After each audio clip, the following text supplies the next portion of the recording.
Depuis le 22 août dernier, les téléspectateurs de M6 peuvent découvrir L'amour est dans le pré 2022 chaque lundi.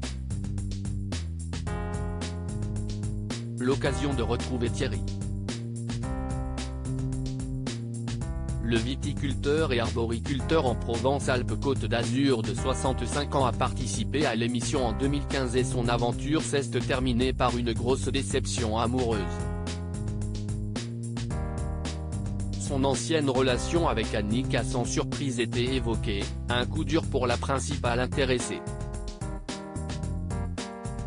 Lors de sa première expérience, Thierry accordait beaucoup d'importance au physique. Il souhaitait rencontrer une femme blonde aux yeux bleus, fan des imprimés léopard. Et l'ancien mannequin Annick lui a directement tapé dans l'œil. Leur histoire n'a malheureusement pas duré, une rupture très mal vécue par l'agriculteur. Il avait notamment perdu 20 kilos. La prétendante avait donc reçu des critiques virulentes et des insultes. Une situation difficile à vivre à l'époque. Et si tout semble aller pour le mieux pour elle depuis le début de la diffusion de L'amour est dans le pré 2022 à en croire ses photos, souvent sexy, postées sur Instagram, il ne serait rien.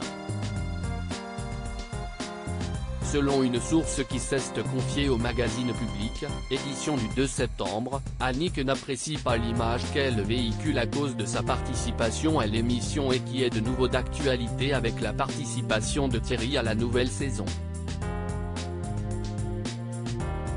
Ça la fait encore souffrir à chaque diffusion, est-il précisé. La charmante blonde qui s'est mariée pour de faux aurait fait une dépression.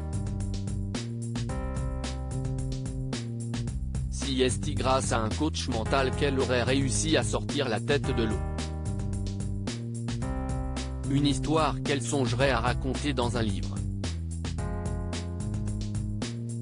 Elle ne pourra en tout cas pas compter sur Thierry ni Karine Le Marchand, qui sont toujours en colère contre elle, pour la soutenir.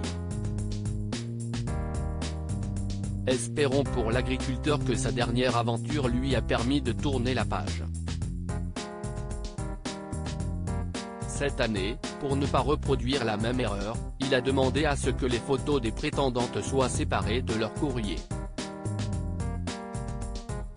À l'issue du speed dating, il a convié Sylviane et Remedio à passer quelques jours sur son exploitation.